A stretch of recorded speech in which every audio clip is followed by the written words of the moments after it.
We'll get started in about a minute. Please take your seat.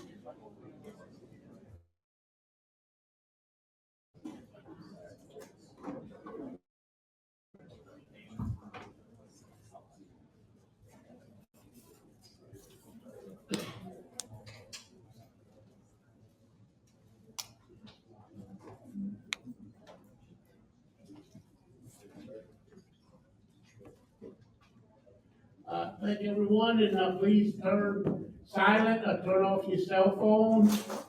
This is the Coastal Protection Restoration Authority Board Meeting, Wednesday, June 17th, 2026, 9:30 a.m. Edward Dufresne's Community Center, 274 Judge Edward Dufresne's Parkway, Louisiana.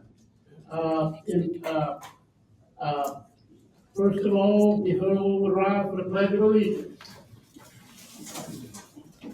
I pledge allegiance to the flag of the United States of America and to the republic for which it stands, one nation, under God, indivisible, with liberty and justice for all. Madam Secretary, roll call. Chairman Doug. Present.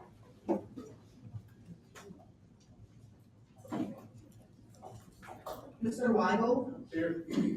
Mr. Tusa. Here. Mr. Beers. Here. Mr. Albert. Here. President Jewell. Here. Mr. Dow. Here. Mr. Jordan. Mr. Bourgeois. Here. Mr. Hidalgo. Here.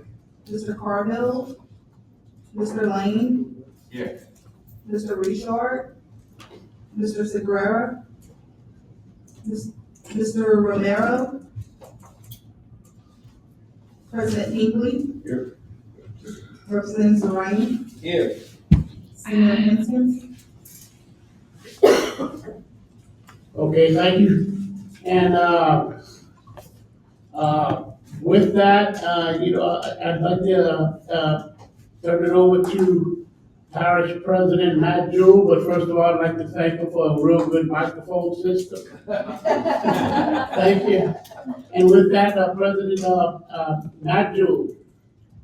Thank you, Chairman. After the last meeting where I think a few folks almost got strangled by the microphones, we decided that it was time to invest in some updated microphones. I want to say welcome to St. Charles Parish, to the CPRA board and staff, as well as those joining us in the audience.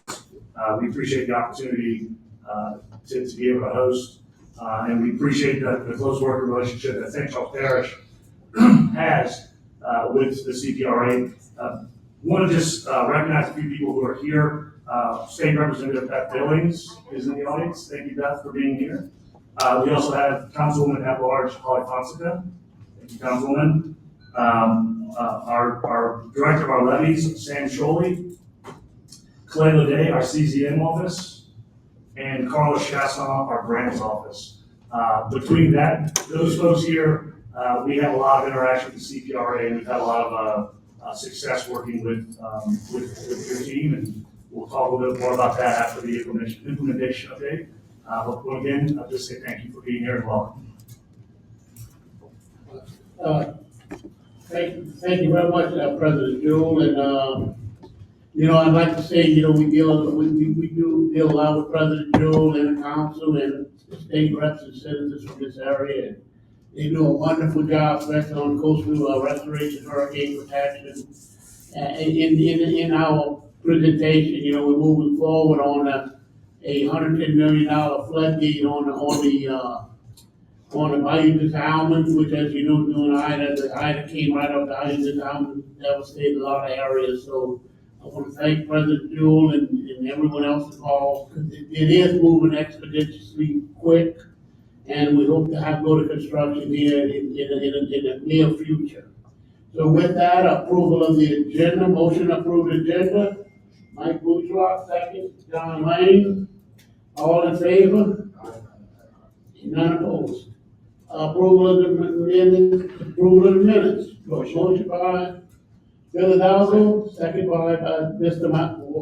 Weigel. Did we get it right? Yeah. All in favor? Approved. Any old business announcements? Any announcements? Any old Mr. business? Chairman. Yes, sir. Mr. Dowd. Yes, sir. So, just a little discussion on 70/30. We need to bring those two words up to you every meeting. I'll just let you know that our levy district, St. Mary Levy District made a tour, this last month up to the Old River structure.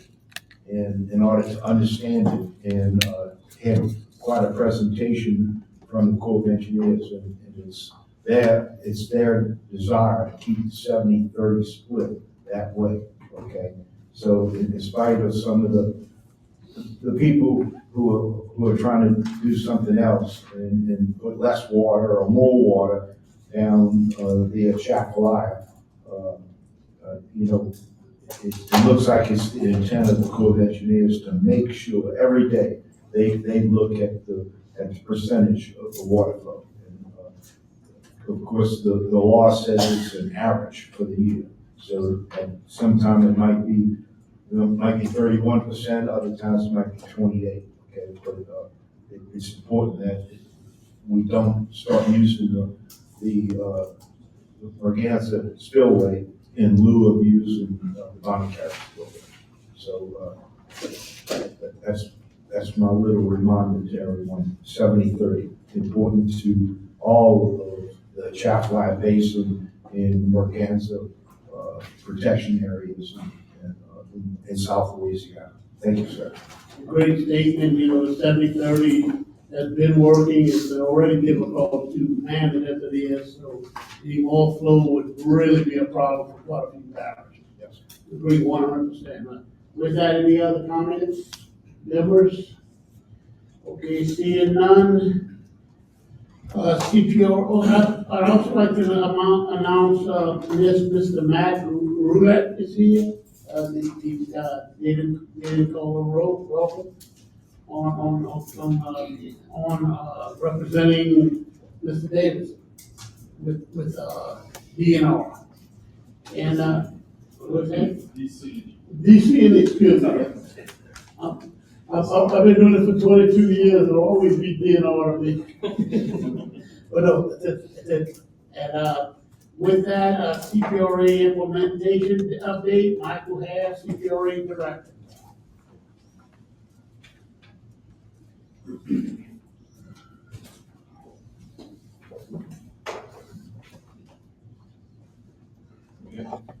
morning, Mr. Chairman, members of the board, and the public. Get through this here in a few minutes. So just to kind of start off our normal scorecard here, 34 projects in active construction, 71 in E&D, 3 in planning. Just a few changes from last month. Northeast Turtle Bay Marsh Creation Project has reached the 30% design milestone in May. On the northeast or northwest Little Lake Marsh Creation Increment 2, we are scheduled to have the openings this month and look forward to that project going forward. Things have a little bit out of sequence as we go step back to northwest Little Lake Marsh Creation. The first cell, NRCS is finalizing their site visit, and we're hoping to get that out to bid a little bit later this year as well. The real hoping here was that for both of these projects, we're able to sequence them fairly close to one another so we can sort of optimize construction in that area. The Veritary Basin Bridge and Marsh Creation, Spanish Pass Increment 2, kickoff meeting was held in May. Looking forward to that project getting going very, very quickly. Mid-Bread Land Bridge, Marsh Creation and Terracing, dredging was completed in April. The Sabine Marsh Creation Cycles 6 and 7, the Corps is scheduled to advertise this project for construction in August of this year, with bids opening in September. Look forward to those projects moving forward. East Orleans Land Bridge Restoration, public webinar for Restoration Plan E.1 was held earlier this month. We're working through that restoration, aiming to have that plan completed by this fall, so we can begin advertising those projects in the fall of 2027. And then Chafunka River Bridge Restoration Project over in St. Tammany, provide a scope of work and cost estimates for the breakwater, anticipating that project going to bid early 2027. Also, a couple other quick updates. Currently in advertisement, I mentioned the Northwest Little Lake Project, Terrebonne, Home and Nav Channel Veg Planting. Expecting those bids to be open early next month. Recently opened Westall Headland Repair, as the board may recall. We were successfully able to draw down nearly $80 million from FEMA to do the repair job on this. We did receive successful bids on it. We're reviewing those now and hope to have an announcement in the very near future.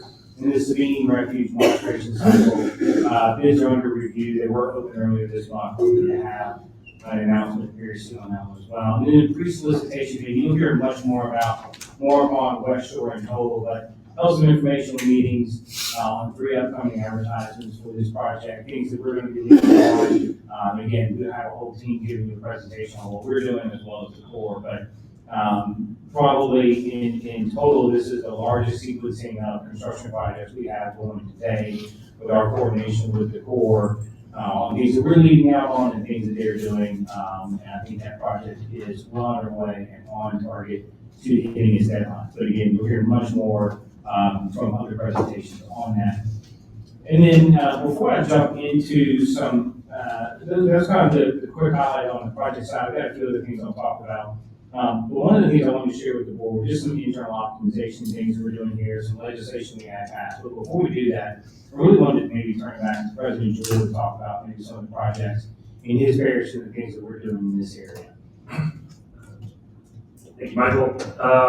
As the chairman mentioned, one of the big ticket items right now is that the Zounds floodgate, 110 million, which is going to protect our residents in the upper basin. In fact, the 6 parishes are going to benefit from that. But we have several projects that have either completed, are under construction, or that are about to go out to bid that have CPRA coordination with the parish.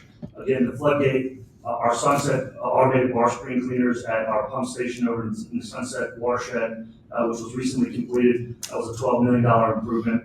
Our Sunset engine and pump upgrades, which is going to bid later this year. That's about a $10 million improvement at that station. 22 million between the two. Our Design boat launch, which is under construction currently. The months 1 and 2 pump stations, which are going to discharge up and over into the Bonnet Spillway. The Cousins T-Wall project, which will bid either later this year or early next year.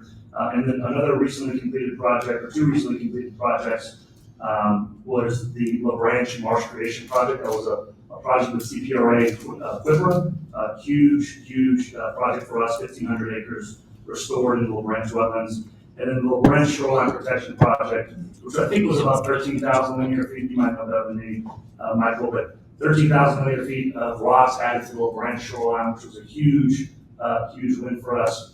If you didn't see our shield plan, I think the chairman has one here. We do have copies outside. It shows what our priorities are in St. Charles Parish moving forward. In fact, our last meeting, we just entered into a contract to do some design to continue the Salvador Shoreline Protection Project. And we work closely with CPRA to be able to move that forward. That's a project that's directly out of our shield plan. And then while I'm here, and I just want to say that Davis Pond has been a fantastic just gem for St. Charles Parish. It's helped create about 500 acres of land in an area where it really wasn't designed to do that, but it has been very beneficial to the ecology and the environment of Lake Salvador and Lake Cotahuasi.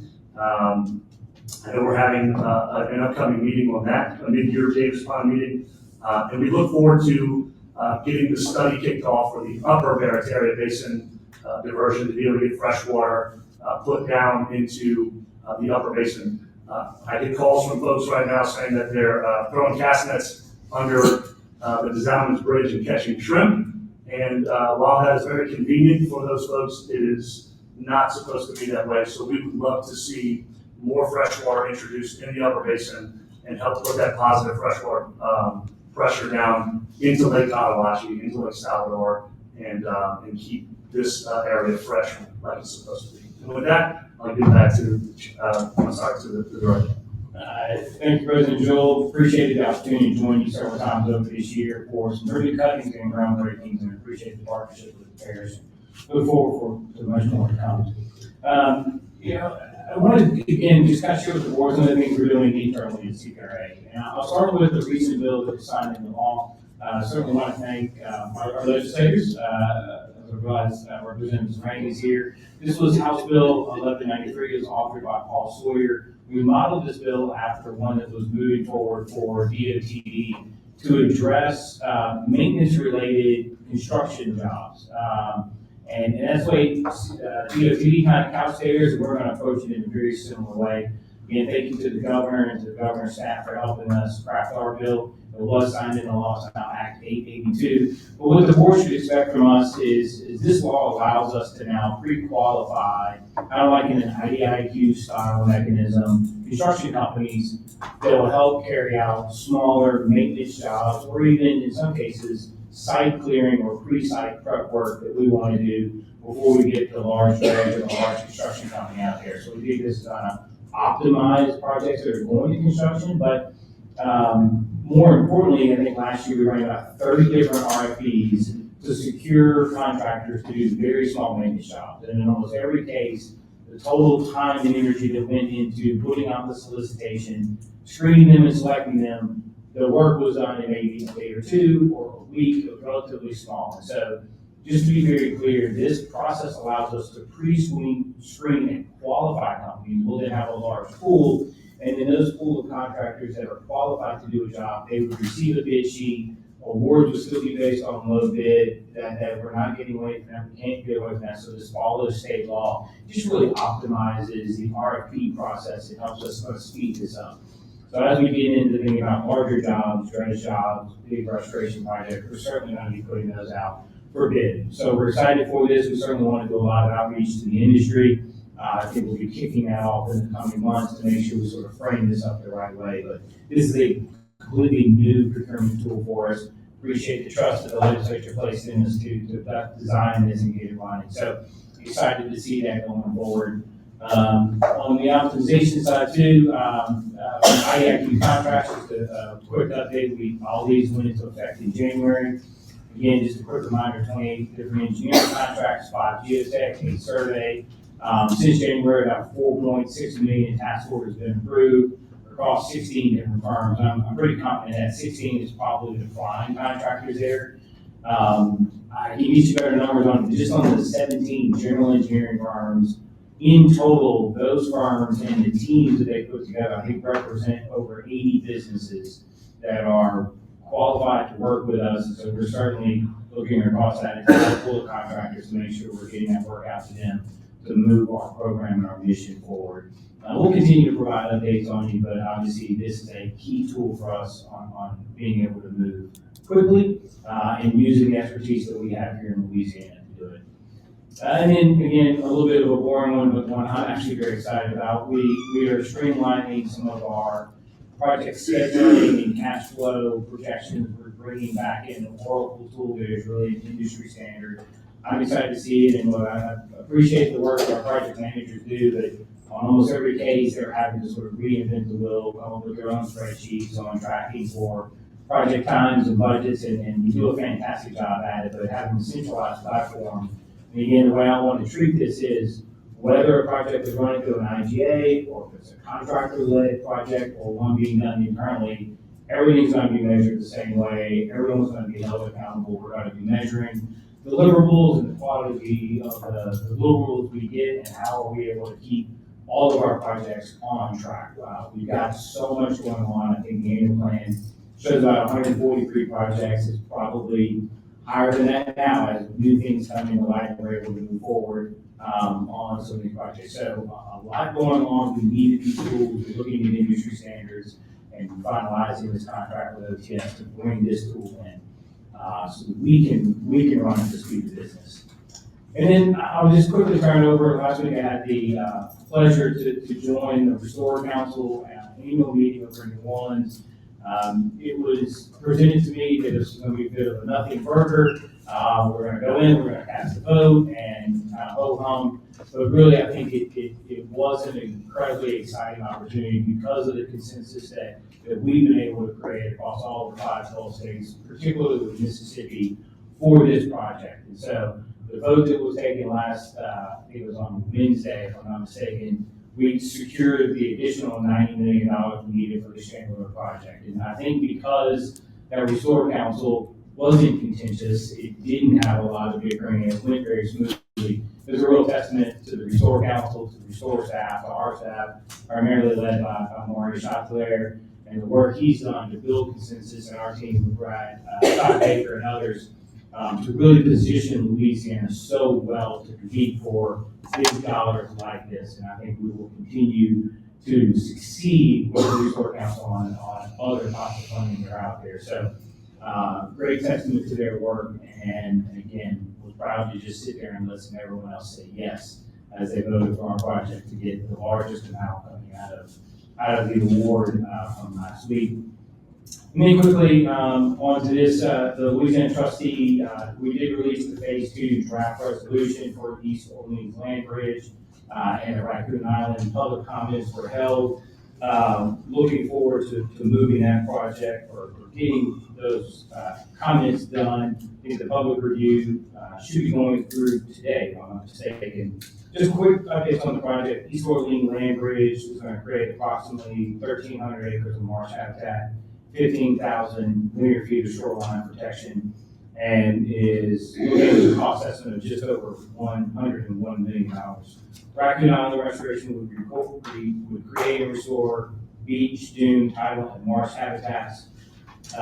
This is something that will generate about 102 acres of beach and dune habitat, 300 acres of marsh habitat, and has an estimated cost of about $145 million. Again, the trustee webinar was held back on June 8th. We received public comments, and we are working through that now. And then finally, here, I had the chance to get out in the water, get a little dirty. A couple weeks ago, I was joined by the Corps of Engineers, a lot of private sector companies, and several other organizations for our planting jobs organized by a Restore Retreat. I think we planted about 100 cypress trees and about 4,000 bundles of forward grass. It's just a fun afternoon to get out there, get our hands dirty, get a little bit wet. It really shows the cooperation. I know there are many members from the levee districts were there as well, along with the parish leadership. So just kind of reminds us that we're not all in this alone. I think CPRA can do a lot. There's a lot we can do by ourselves. I think we're better when we work with the Corps. We're better when we work with our state agencies and partners. We're even better when we work with our locals, and we're getting community citizens through our NGOs involved. Hopefully some of them are inspired to enter this industry and make a career out of it. So I appreciate those that put that work that day together. It was really beautiful out there, and we had a lot of fun. Probably laughed a little bit too much and didn't plan as much as we should have. But anyway, it was a fun Friday afternoon with the Colonel and the rest of the team there.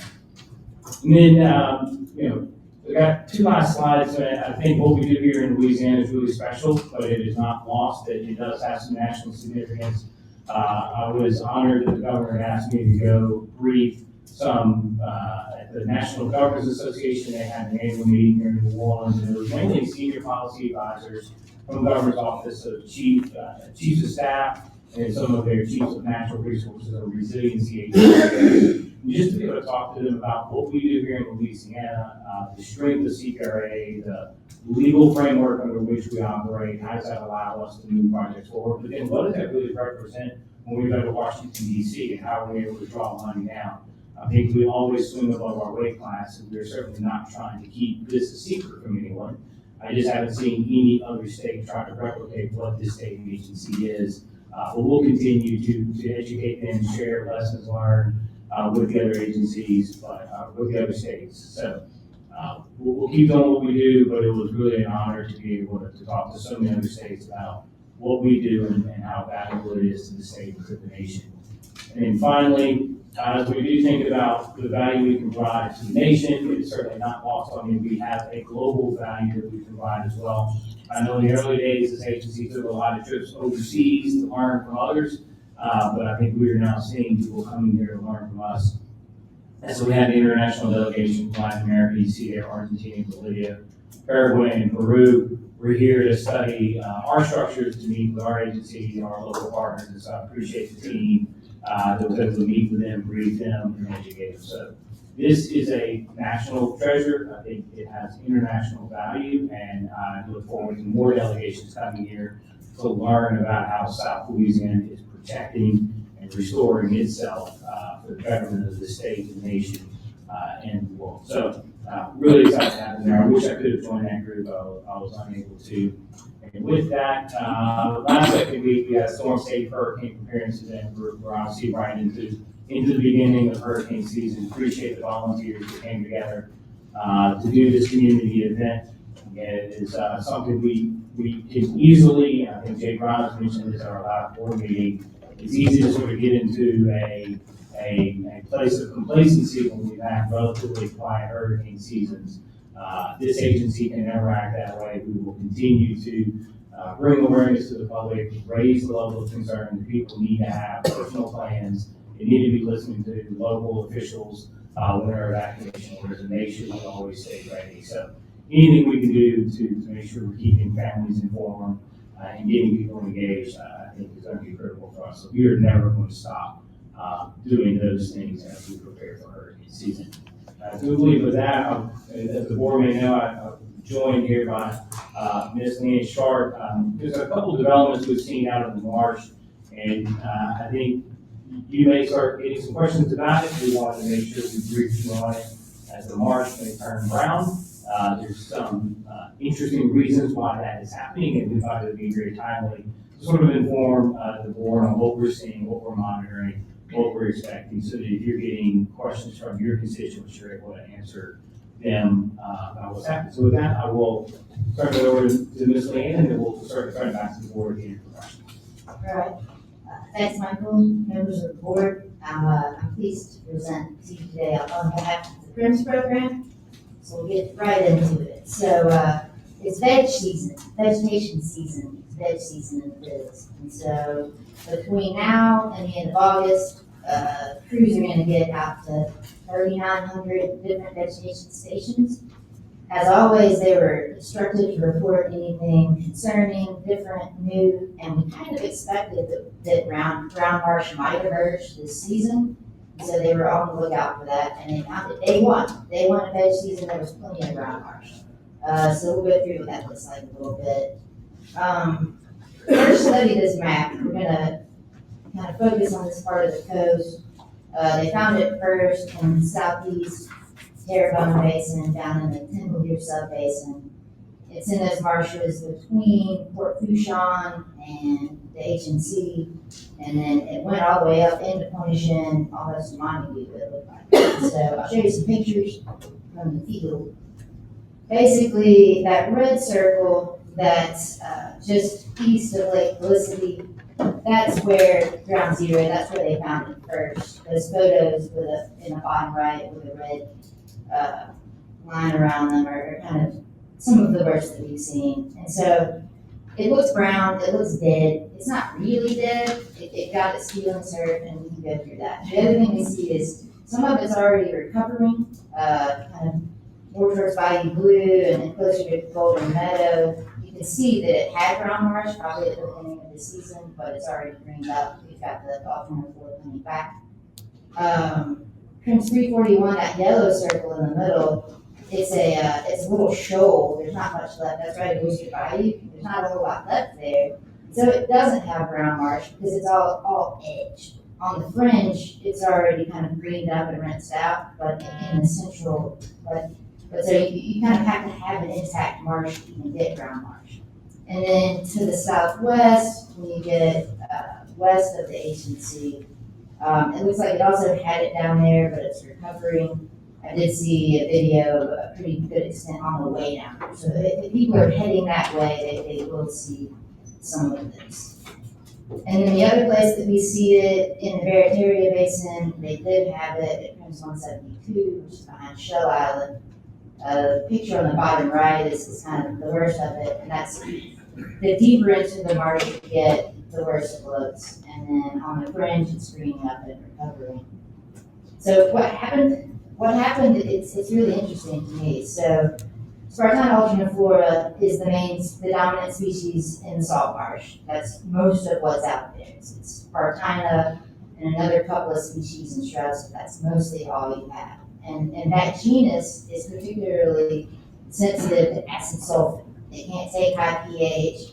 It doesn't like to be in a highly acidic environment. And so hydrologic conditions over winter and into the spring set up a perfect storm to concentrate acid sulfate in salt marsh soil. So what happened over winter, that low water in January, at the end of January and into February, was the lowest water we've had in 20 years. That chart to the top right, that's Coventry, but pull up any of those USGS gauges. I mean, the gauge from Calcasieu Lake looks about like that. The whole coast drained, and so all the water ran out of the bays got really low, and then the bayous got really low, and even the canals in the western part of the state dried up. And so it got about as low as it could. And then sea level came back up before rain got. So sea level rebounded in March, and there was a sudden increase in sea level at the coast, and it flooded everything with salt water. And so it stayed inundated. And salt marsh would have produced acid sulfate, because that's what happens when you go to anaerobic decomposition in salt water. So when the Spartana woke up in the spring and went to take a drink of fresh water from the soil, it was desiccated instead. It couldn't take up water because of the hydrologic conditions in the soil. So it turned around. It's kind of its drought response. It's basically just kind of hold up and waiting. It's not dead, and it can come back. I would expect it to come back, not later this year, with the wet weather that we're having now. I would expect it to return last year. It did happen in 2000. It happens about every 20 years. Like sea level is a 20-year cycle, and we just hit that 20-year low. And the same thing happened 20 years ago. Is that you get really low sea level, everything completely dries out, and then you refill that sponge with high salinity, just pure ocean water. The plant can take the salinity. It's not the salinity necessarily, it's the acid sulfate that's formed when the marsh stays flooded with salt water, which is what happens. So we're capturing it in the current data set as part of our normally ongoing scheduled monitoring.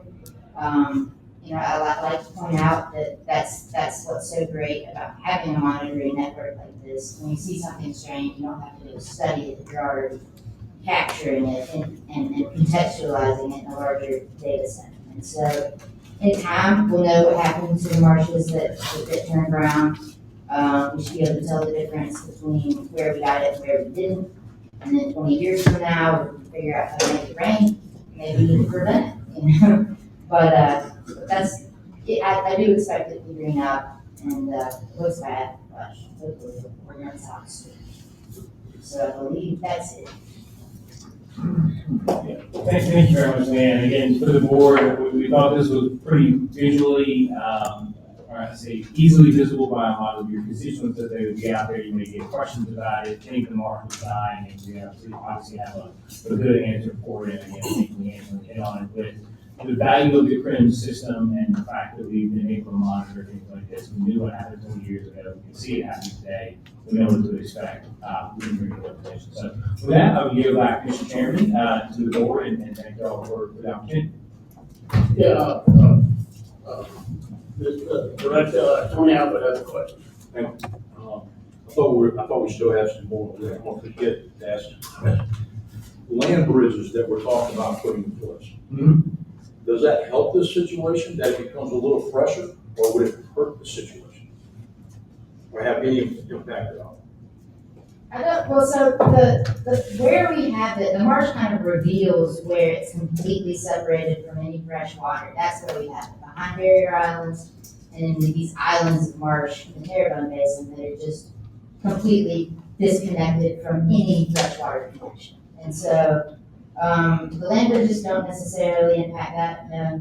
I think it would take, if you wanted to prevent it, you would need more hydrologic connections. You have to restore freshwater flow, that sort of thing. But Yeah, I would say, I'd like to exactly. Yes, but correct me if I'm wrong, if it was north of the land bridge, it would make a big difference because it would be lower salinity levels due to the fact it traps fresh water coming from the intercoastal Lake Salvador, et cetera, correct? That's correct. I mean, even as it is, we see very little on the Barataria side, because you do have those connections. So anything that's more south, that's right off these islands where the high salinity water, which is around 35 parts, are gonna do this, no matter what you do. It will, and it's, the vegetation is not that it's saltburn necessarily, it's that acid sulfate, and it'll happen every time when you completely dry out the soil. It's kind of like a sponge, right? A marsh soil is a sponge. And so if we could pressure wash it on the driveway, we could be done with it. But we don't, the closest thing that nature has to a pressure washer would be fronts that drain the marsh followed by rain. You get into a series of wet fronts, you can kind of pulse it out that way. And it looks like that's what's setting up right now. We're heading into El Nino. But right south of where you're talking about is East Timley Island, which is completely gone. Right? If East Timley Island would have been built in 2017, like it was completely engineered, ready to go, and if the project was canceled, that would slow down salt water hitting this area if the islands were intact, which we are trying to rebuild right now, correct? That would be excellent. Thank you very much. Oh, yeah, Mr. Matthew. Thank you, Chairman. I have two questions. So I believe it was last year, you came and spoke to us about kind of this long range, how the Gulf kind of goes low and it gets high. So we had this low water. Is this just like kind of a blip in this? Is it still kind of trending the same way? So it looks like, what it switches from one phase to the other. So every 20 to 25 years, right? It's about 20 years, but the cycle that's really driving it is an 18.6 year lunar nodal cycle. It's kind of the moon and the sun and the declination, and in one phase, like the moon's kind of leaned all the way out, and you have a minimum kind of force coming from the moon, and then in the opposite phase, it's in your face. And so when it's in our face, you get the flood cycle. You get sea level goes up, and it sets up the jet stream so that you see wetter weather here. You get higher rainfall in Louisiana, higher rainfall throughout the Mississippi River Basin, and so it comes from all directions. And then the opposite is also true.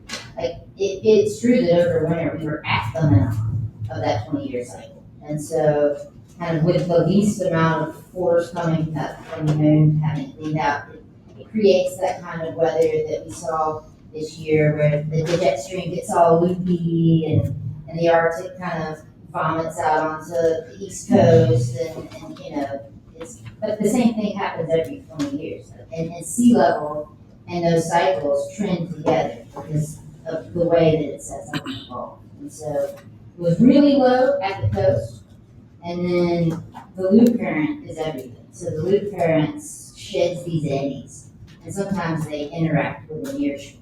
And so over winter, it was really low at the coast, and the loop current actually took an eddy back.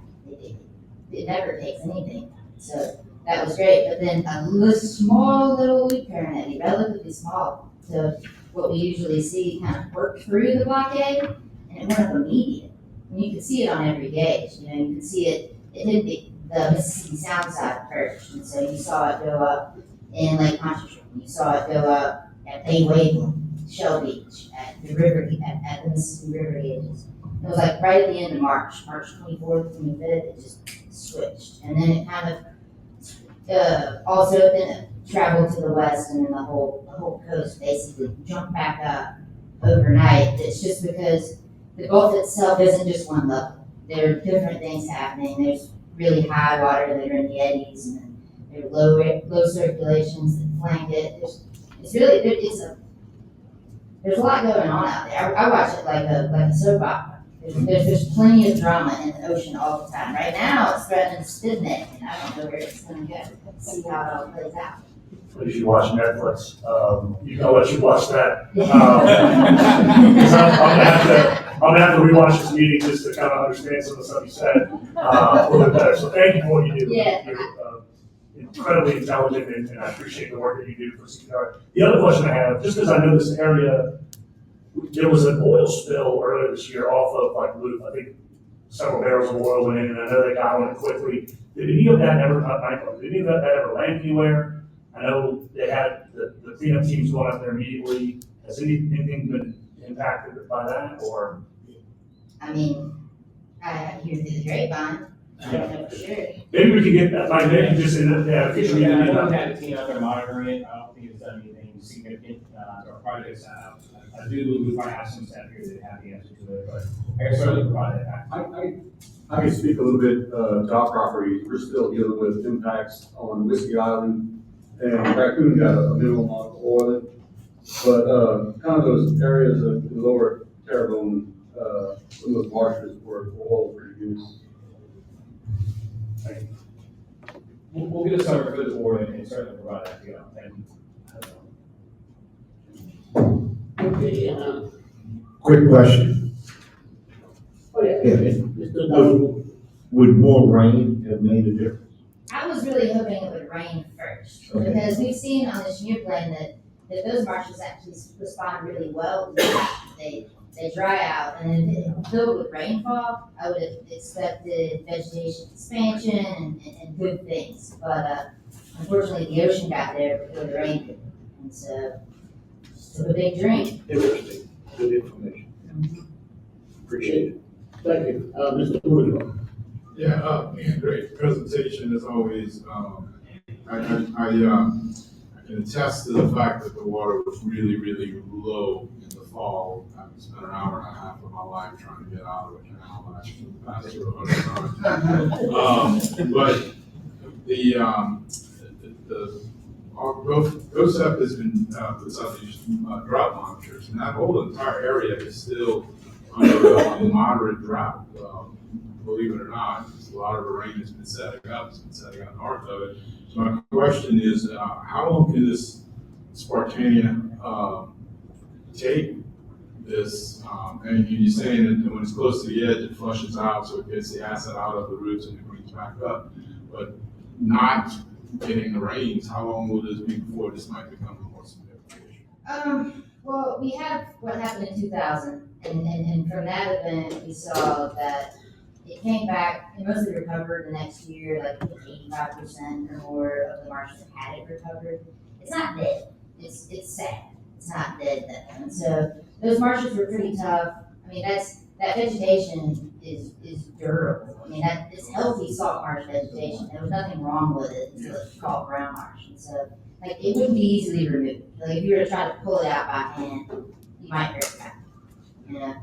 So, I expect it to green up, if not later this year, because we are seeing more rain now, than next year. I think next vegetation There's no season, problem. it would come right back from those roots. Cool, thank you.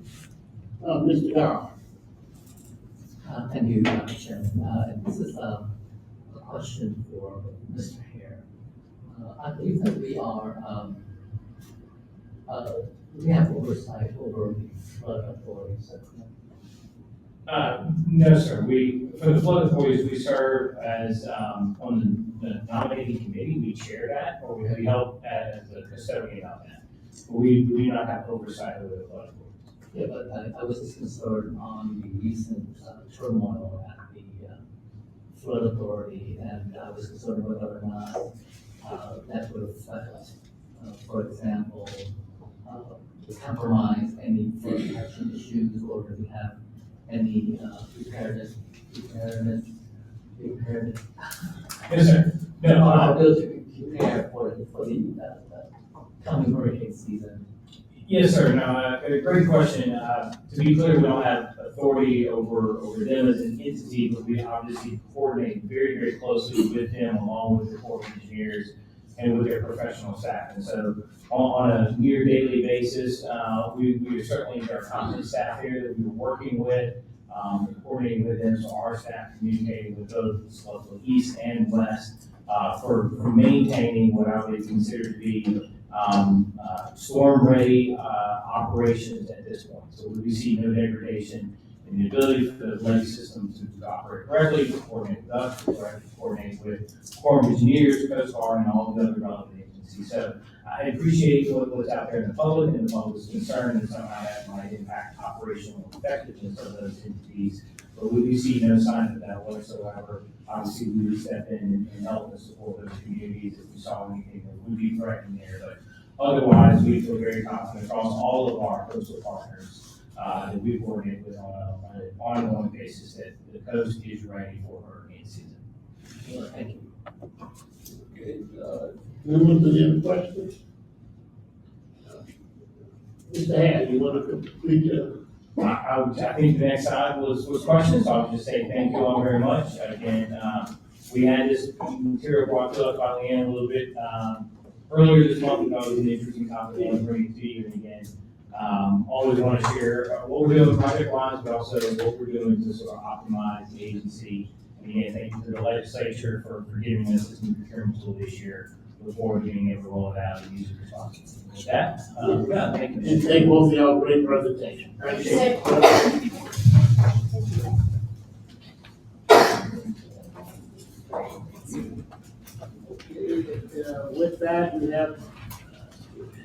we have the West Shore Lake Park Trail, more for diversion update, Bradley Duran.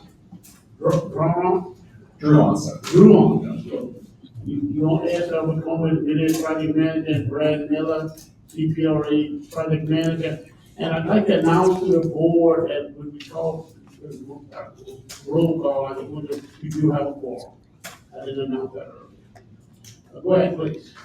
Thank you, Chairman Dove and board members. I appreciate the opportunity to share with you all the great progress that we've been making in conjunction with our partners, CPRA and Pontchartrain Levee District, as well as the parishes on the West Shore Lake Pontchartrain project.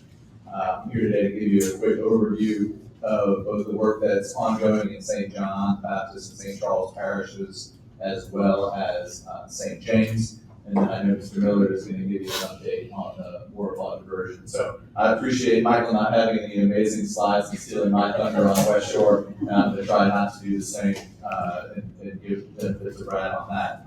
So with that being said, I'm just going to jump to what we call our place map.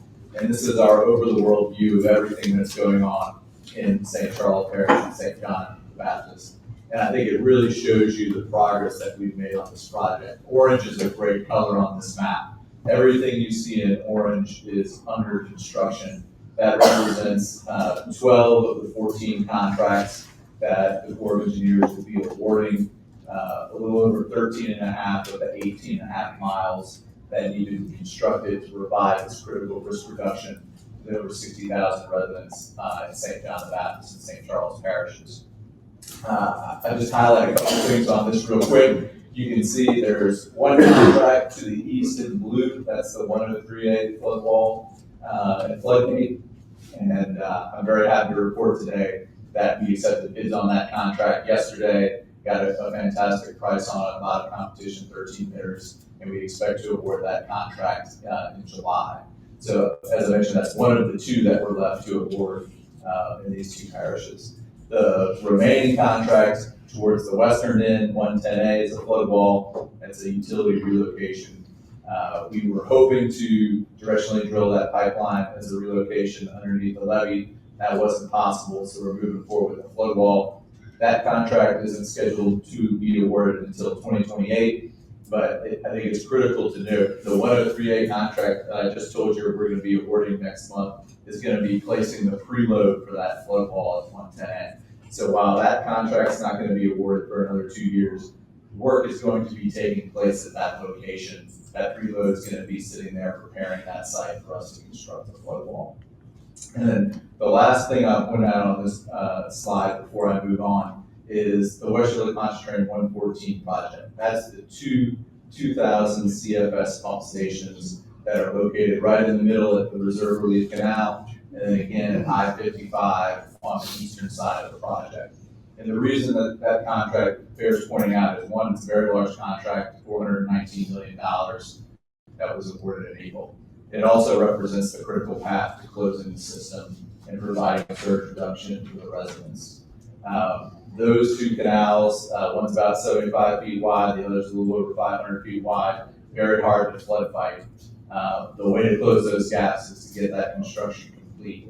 That contract is scheduled for completion in 2030, and again, that's going to be crucial to closing the system in St. John the Baptist and St. Charles parishes. So overall, great news story. I think you can see the amount of work that's underway and the progress that we're making on the project. Again, the remaining contracts on the western end will be constructed by CPRA. I think Brad will talk to you about those a little bit here in a minute, so I'll gloss over that for the time being.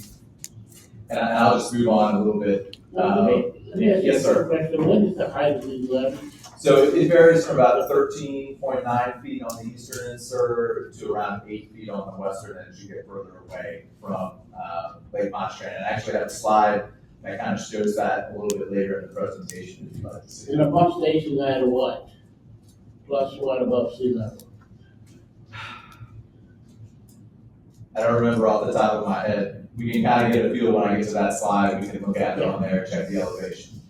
I don't want to tell you the wrong thing when I have the information right here and be proven wrong. So, Mr. Dow will have a question. Yes, Well, sir. not a question, but a comment. Can you go ahead? Yes, sir. That is a great way to report. Yeah. Okay? I mean, being able to see percent, you can see the whole project, okay? Percent completion, everything, you know, so great way to report. That's good. Thank you. Thank you, sir. Appreciate that comment.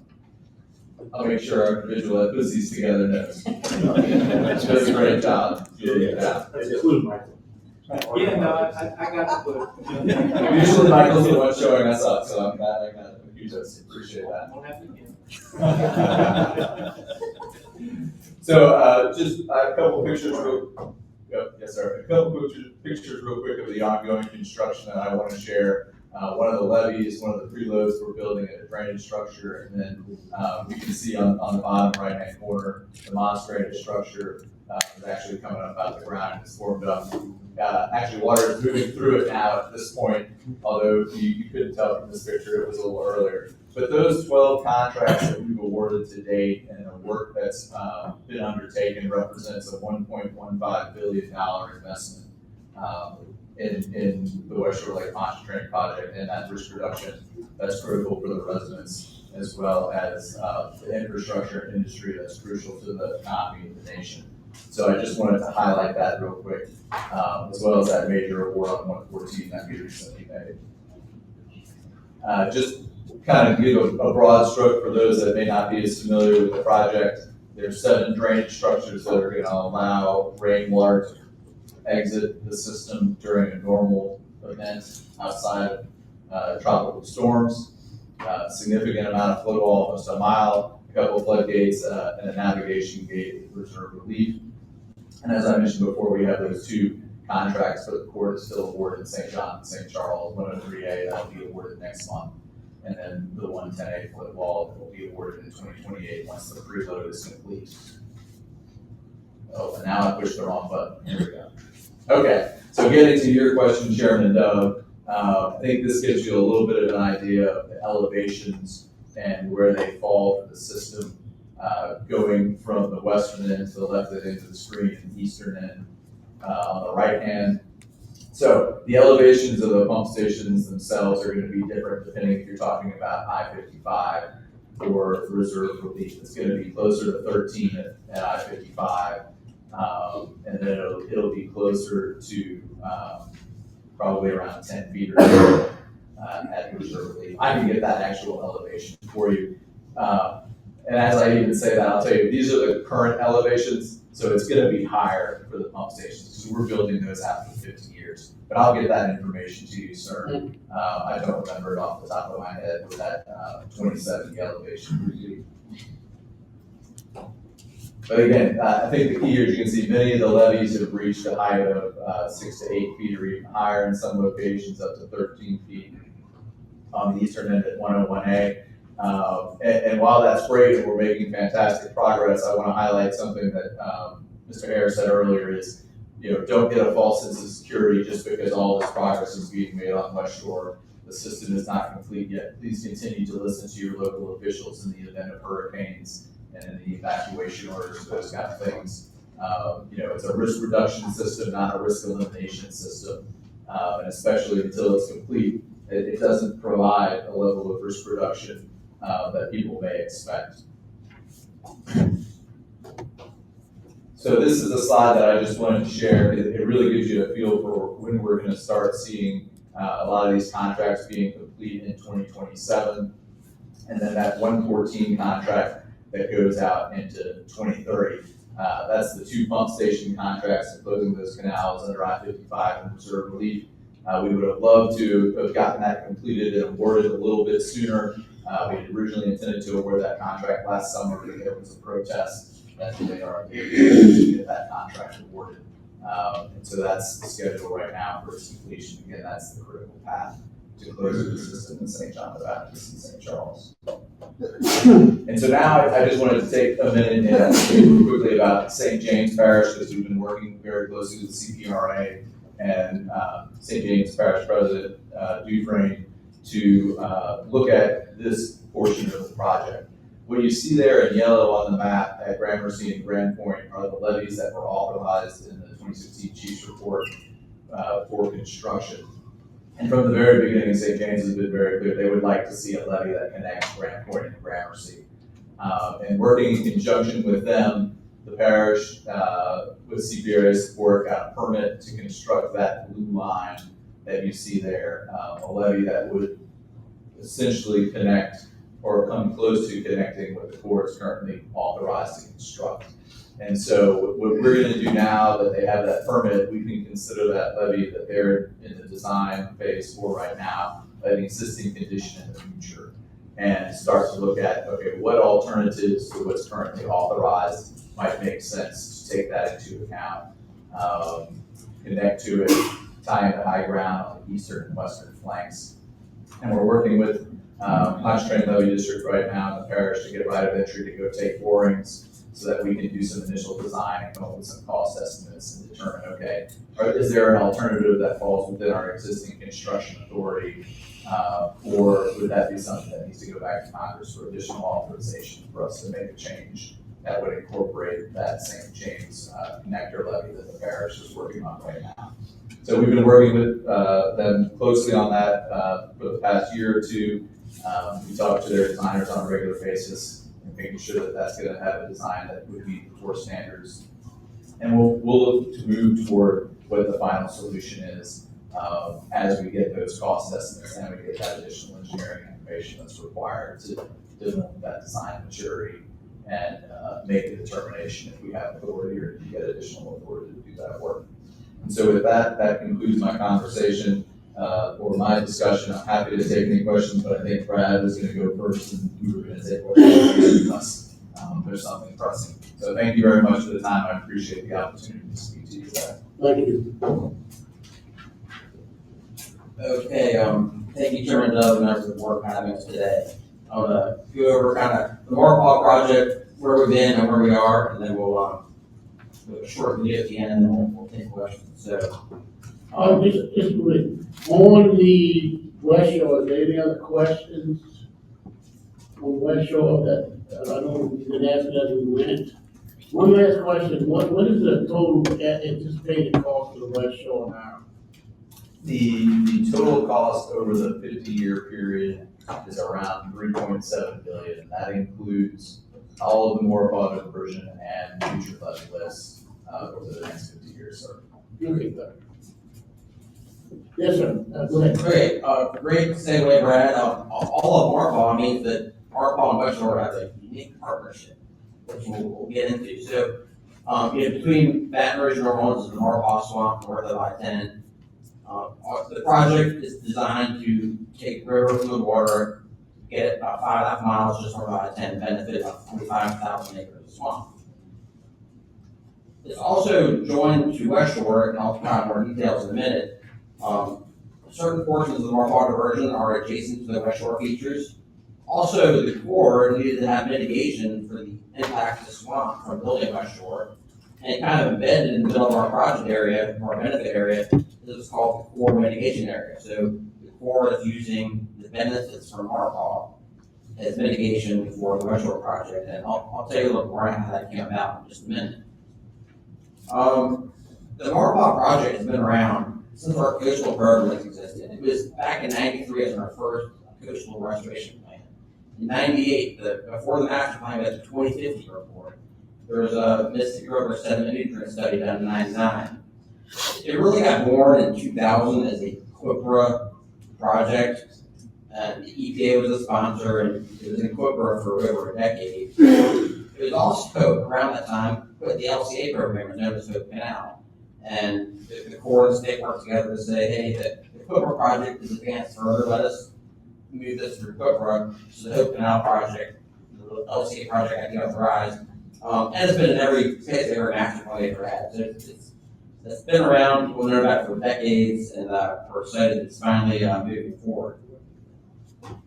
The swamp itself has been in decline for almost 200 years.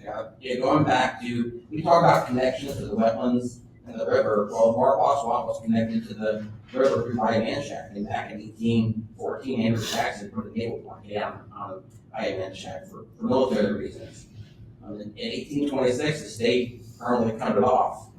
Around the turn of the century, the whole swamp was clear cut, and then we all hear about the Great Flood of 27, and then that's kind of the final blow where the Legacy River totally disconnected the swamp from the river, and it's been impacted ever since. This image here is the 45,000 acre project benefit area. So we'll get a picture of what's going on, and basically the green is healthy swamp. The light green is transitional forest, and the yellow is transitioning to marsh. And so there's a lot of work to do, a lot of swamp to save, but fortunately, these trees aren't dead yet, kind of like Leanne's brown marsh, they can get healthier. You know, on the right, that top picture, that's what a healthy swamp looks like. You want a lot of shade. That's because there's healthy trees with lots of leaves. As they get less healthy, sunlight gets through, we call it the transitional forest. And eventually it turns to open canopy and marsh. So, you know, basically we want to turn as much of that light green to dark green by running this project and get that swamp healthier. So, I want to talk now about the integration with West Shore. And kind of looking back in the last decade, around 2014, we got to a point with Marquardt where the project was at 95% design. We realized that it was an outgrown CPRA. CPRA wasn't going to build it. So we had some state-only money, and we had to do a little more modeling, got some network money, advancing it. And in 2017, we got money from the Restore Act to complete design through Bucket 2. And we were ready to roll and get this thing designed and build it. And a year later, BB18 came along and funded West Shore. And I'm glad these two things happened so close together because it got us in the Corps talking. We were basically saying, hey, these projects are next to each other. So we got to coordinate. But then our leadership at the time reached out to the Corps and said, well, you guys know all this mitigation. Can we use more positive mitigation for West Shore? And those next couple of years was a grind. We had to redo a lot of things. We had to update modeling and come up with an operations monitoring maintenance plan. We had to do new wetland value assessments. But it all worked out. And there's a lot of folks that worked on it. And in January 2023, there was a record decision to use Marquardt as mitigation for West Shore. And that really allowed us to, there's a lot of firsts here. This is the first time that the state is building a federal Corps levy. It's the first time that mitigation is being used for a project we built for the Corps. And it's just a good example of us and kind of the Corps thinking outside the box and making something like this happen. Again, so integration with West Shore, the West Shore levy is about 18 miles. The last 3 miles, the western portion, is directly connected to the Marquardt diversion. And then the last kind of 3 miles, that yellow line of the diversion, is kind of the Marquardt only section. I'll show you some pictures of that in a minute. And then there's the benefit area with the mitigation component kind of embedded in the middle of it.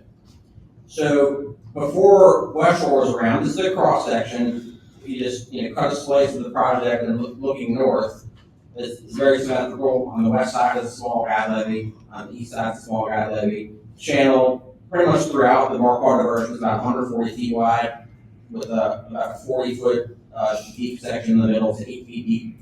That's what the project looked like. When West Shore came along, they're next door neighbors, right? So on the east kind of stays the same. You have the guide levee, the channel, and on the west. On the east side, basically the West Shore levee between the river Airline Highway is acting as the conventional levee. They're the same exact thing. So this is the integration of the two projects.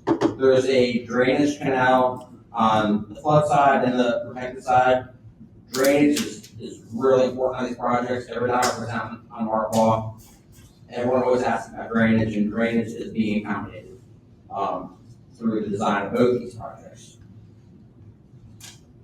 Now a high level. Hopefully these are as beneficial to Brad's slides on construction duration and so forth, but not a little more detail after this. But this is looking at that western portion. So the West Shore levee comes in from LaPlace, and both projects have reaches 1 to 9, 1 to 11, 12, 13, and the Marquardt reaches go 1 through 6 from the river. Reach 1, 2, 3, 4, 5, 6. They're being put into different construction packages. For reach 1, 2, and 3 are being led as a separate package, as well as reaches 4 and 5. Reach 6 phase 1 is the dredging of the canal. If you drove from Baton Rouge to here today, you probably saw that. That's just wrapping up, and then there's a reach 6 phase 2, which is topping off those levees and doing some outflow management features. So reach 1, 2, and 3 starts at the river. The key elements are the structure of the river, the temporary coffer dam. River Road has a raise on it. The protection there is a raise, there's no gate across River Road.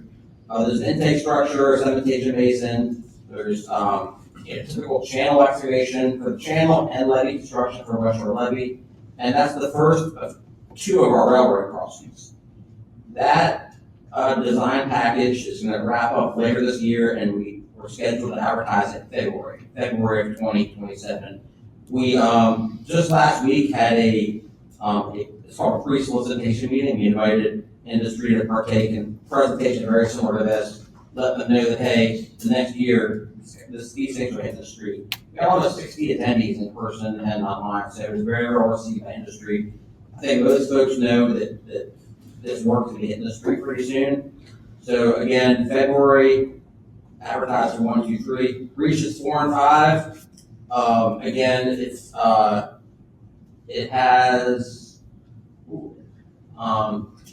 this crosses Airline Highway, and there's also another railroad crossing in Kansas, Canadian Pacific Kansas City Rail. The 2 big things there are the rail crossing and the river and the Airline Highway crossing. So, this is all heavy construction, the pile driving, road work, road moving, concrete pours, a lot of your heavy civil construction activities. That is scheduled to go to bid in August of 27. Both those packages are scheduled to finish construction in 2023, in tandem with the Corps is finishing construction on West Shore. As I mentioned, reach 6 phase 1. This is the work that's currently wrapping up. That's the dredging of Hope Canal between Airline Highway and I-10. Hope Canal was already there, but it was 2 feet deep and 40 feet wide. We excavated it now to be 8 feet deep and 150 feet wide. So that was the widening of Hope Canal. And then reach 6 phase 2, as I mentioned, is kind of top dressing those levees with a final lift, and then doing some outflow management features and some drainage structures to make sure the whole system works as designed. And I saw a few photos of the Reach 6 Phase 1 construction.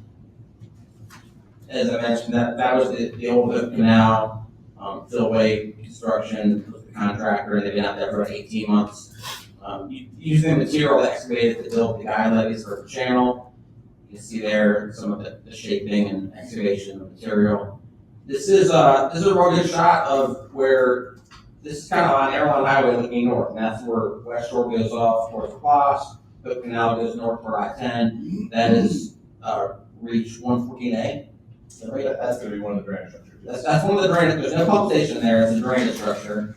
So you can see, that's, basically where the two projects part ways. South of there, they're together, from there to the river, the two projects are together. So that's a real good shot of, the interaction of the two projects there, just north of Maryland Highway, near Garyville.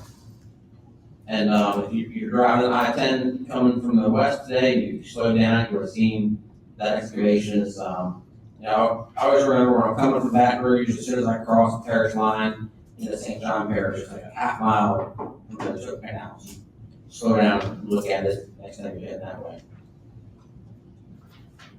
Okay, this is my last slide, and I was told that the video is going to queue up President Jewell about to test out your new audio system, so fingers crossed, right?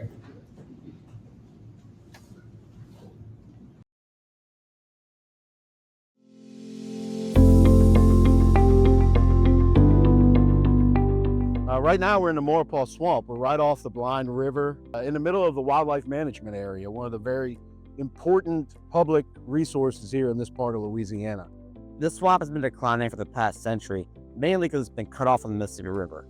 The river reintroduction of the Maurepas Swamp is a project that's been around for almost 30 years. The goal is to take a channel from the Mississippi River about 5 miles from here and bring freshwater nutrients into the swamp to benefit almost 45,000 acres of degrading swamp habitat. At the river, we're going to have a gate structure that's going to allow the water to pass under the levee through pipes and into the conveyance channel that's going to begin right here. That conveyance channel is going to continue 2 miles to the Hope Canal, and then from the Hope Canal another 3.5 miles to the Maurepas Swamp. This project is mainly a freshwater diversion. We're not trying to capture sediment or bedload from the river. We want the freshwater, nutrients, and flowing oxygenated water to benefit the swamp. Construction began on this project in the fall of 2024, and we currently have it scheduled to be complete by the end of 2030. Unhealthy swamps, unhealthy wetlands lead to unhealthy animal communities. So the project is going to not just make healthier trees, but enhance the entire ecosystem for both fish and wildlife populations. So that's all I have, so we can take group questions or more questions, whatever you guys got. Yes. President Jewell. I have a more question. So, are we taking any lessons learned from Davis Pond as far as like the sill height and everything else? I know we get to some of these low water seasons where we literally have to shut Davis Pond off because it'll flow backwards. So is this, and I know we're at a different mile marker on the river, so the conditions are different, but are we in a position to where we can keep it flowing longer throughout the year, even in those low water situations? Yeah, so 2 things to address that. This one is only meant, it's only not designed, it's only, the operation plan is for about half the year. We want to mimic these annual spring flooding of the river to convert the swamp, and then, let it kind of do its own thing in the fall. So it's really only designed for half the year. That's typically when the river's higher. It can, we've done all sorts of rating curves and river stages. It can pretty much flow. It had to be a really, really low river for not to flow at all. But we use like the 40% quartile of the average river flows, and it can flow at design almost all the time in the spring. So it's a little bit different. It's not, if there's a lower river, it can only flow at 1,500 feet less than 2,000. It's not that big of a deal. It's about getting that water to the swamp. It doesn't have to be perfect. It has to get there annually and mimic that spring flooding to get that fresh water nutrient in the swamp.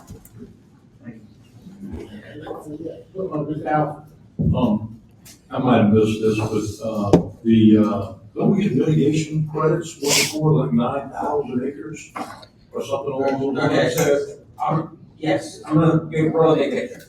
When it was just West Shore, they had to provide mitigation. And in this case, and the state, which is West Shore, has to pay for 30% of the project. We do the right check, we were building levees. In this case, we were building Markpaw anyway.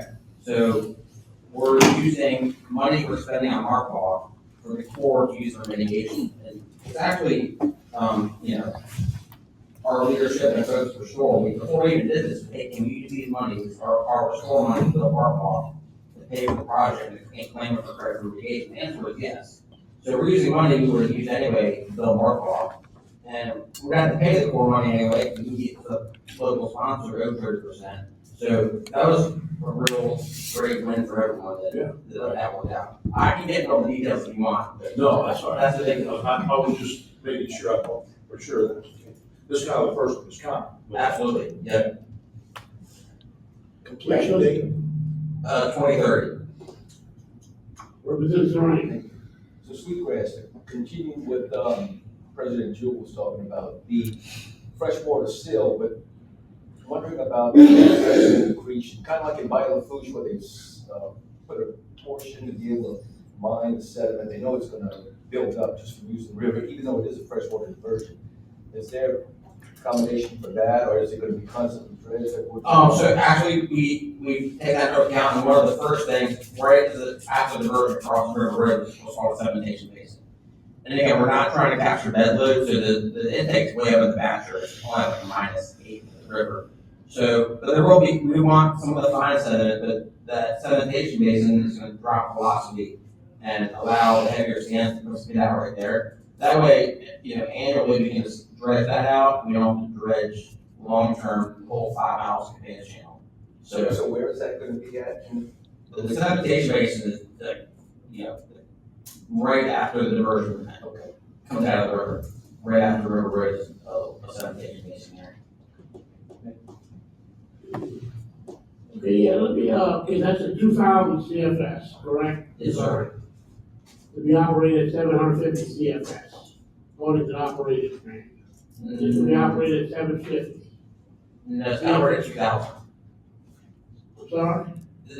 It'll be operated at 2,000 when we're running it. That's not what the operation plan you said, it says 750. Yeah, I'll take I a want look to at check that. that. At no time, I want to let the public know, at no time when you have over, because I get this question a lot about the Mississippi River water going into those marshes with the pollution quantities in the river. But at no time will you have over 5% of Mississippi River water in the Pontchartrain Basin. That's according to the operation made by the Corps of Engineers. So my question is, what is your dredging maintenance cost a year estimate? So in the channel itself, there, because of the sedimentation basin, there is no planned dredging the channel for maintenance. Right. But you just said they had maintenance, right? You just said they had maintenance, right, and how often is it? We'll do maintenance on the sedimentation basin, we're not planning on. Right. Correct. And what does that cost? I think just the sedimentation basin is about $1 million to $1.5 million a year, I have to get the exact number. Well, check that, it is gonna be operated at 750 CFS. I just wanna make sure the public understands it's a very, very small diversion. Relatively speaking, yes, sir. Yes, it's 2,000 CFS to be operated at 750. And if you find that's different, please call me, but I can guarantee you it. And,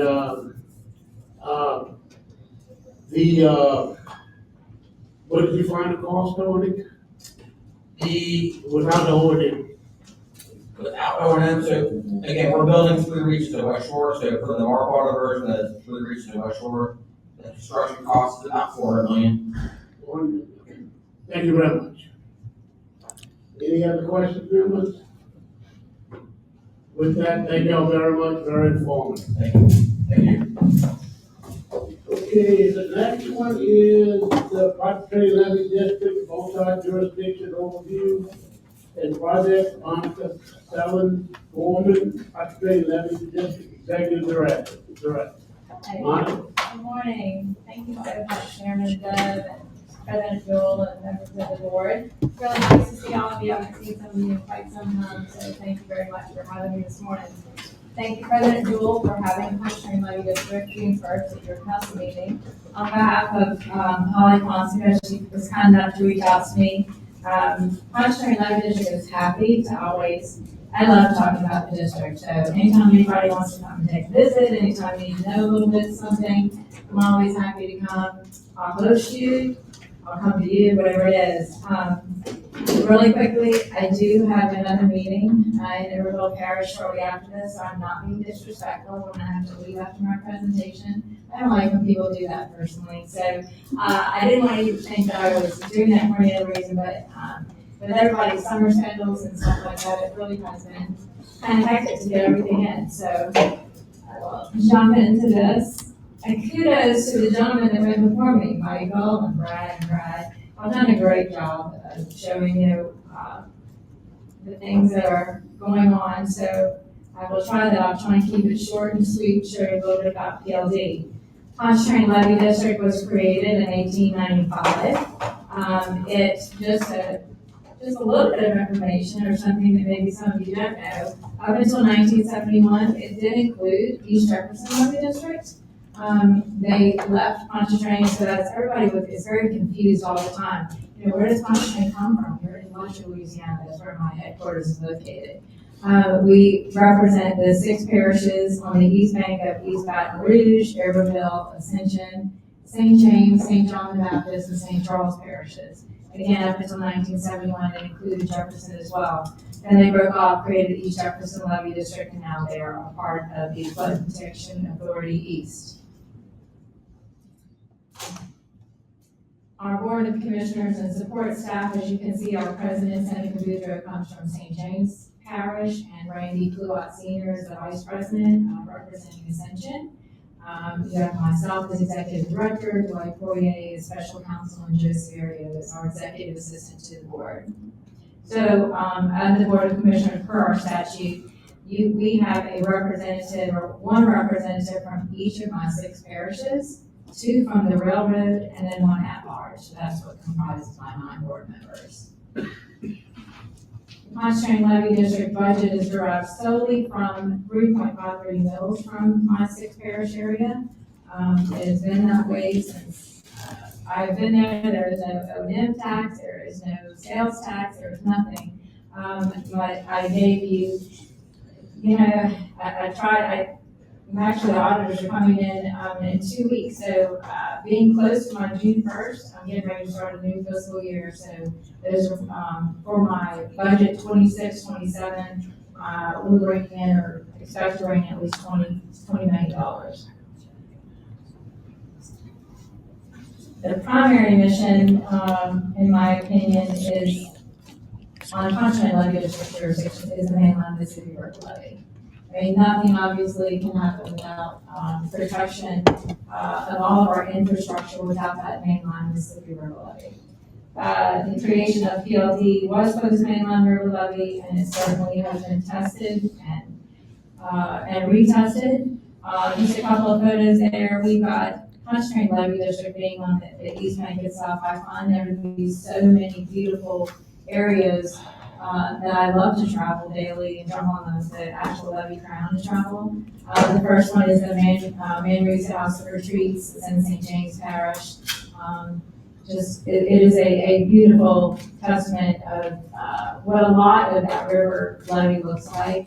That also, the shot below it is also from the levee crown of Man Reed's. It's just a beautiful area. We've got the bridges, numerous bridges throughout our jurisdiction, and of course we have the Line Carriage Railway.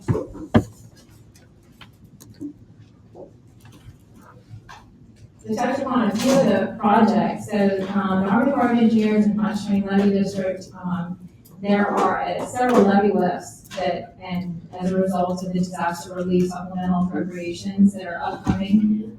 The current one, actually there's one under construction currently, the St. Rose levy lift in St. Charles Parish, which hopefully, as we understand it through meetings, in the beginning of June, should hopefully be finished by the end of July. We then have Sarpy, Clackman, Carville, Marshall, and Vintner, Mount Airy, Roanville, Belmont, and Wellham. So just to kind of show you that there's a lot going on and things that people within the public don't see all the time. I mean, you got to maintain the integrity of that levee system, and you got to make sure that when the levee is coming up, that you've got enough of that freeboard to maintain. These are a few of the recently completed current and planned projects. As you can see, the St. Gabriel Levee Enlargement was completed in 2018. the 500-point seepage, which was completed in 2025, the St. Rose levee enlargement, which is under construction again, which should be completed by the end of July, and the bypass should be also placed back, President Jules, so hopefully that's still on target. That's all pending weather in this next couple of weeks, let me tell you, wow. The Belmont, in particular, that after the 2011 high water event, in the upper center, the upper Pontchartrain seepage control. Again, after the 2011 high water event at Tar Park, it was actually the focus, it was the #1 concentration for the Mississippi River Commission. A lot of people don't realize that between Highland Road and River Road, it is highland road for a reason. So between Highland and the river is very sandy, very seepage, things like that. So as you're driving to the LSU games in the future, and if you're on River Road, if you'll notice in front of our park, that equestrian rec facility that you see, River Road was raised right around 12 feet. It's a very gradual, so you don't really notice it too often, and you're actually riding on the berm of the levee. So the berm extends into our park. So just something to note. As a result of the 2011, the Corps continued to look into measures that would assist the seepage in that area. So in 2024, they completed the Upper Pontchartrain seepage control. And as you're driving now, you'll also see right at about 15 relief valve systems that become very active as the river comes up. Some of the other interests that PLD has is a co-non-federal sponsor with CPRA on the West Shore Lake Pontchartrain Hurricane Storm Damage Risk Reduction System. Again, it's at 18.5 miles of earthen levees, 11 flood walls, 7 drainage structures, 5 gates, 1 bridge, 2 pump stations, and approximately 14 miles of access road, which has been a challenge because everyone in the public seems to think that they're public roads, and they're not. So that's going to be a challenge going forward, but this is one we're really excited about. I'm not getting into the weeds of it. Y'all heard a wonderful presentation by Drew on it, so I will skip you that one. Same thing with river reintroduction into Marpon Swamp. Brad Miller did a fine job of going over that project as well. And Pontchartrain Levee District we have really enjoyed our partnership and collaboration that we've had with CPRA and the Corps on this river reintroduction as well as West Shore. The other portion of West Shore that Brad Dumont went on were the 2 ring levees that were part of the authorized project, and St. James Parish, which is focusing on that purple line, which is, again, monies that St. James Parish has gone through the capital outlay, and we're working with them and the Army Corps of Engineers on. Last but not least, the original hurricane protection levy began here in St. Charles Parish. It was originally the Lake Pontchartrain vicinity. After Katrina, it then transferred to the Hurricane Storm Damage Risk Reduction System, and we are the last 8.1 miles of that district system. There are 5 flood walls, 4 drainage structures, 2 access bridges, 1 railroad swing gate, and 2 pump stations. Planned projects specifically for this protection levy. What I did was I took the cost from 2018 because I've not looked at this, but the Histrus levee lifts at 8.1 miles in St. Charles Parish. Come 2028, 2030 will potentially have to be lifted.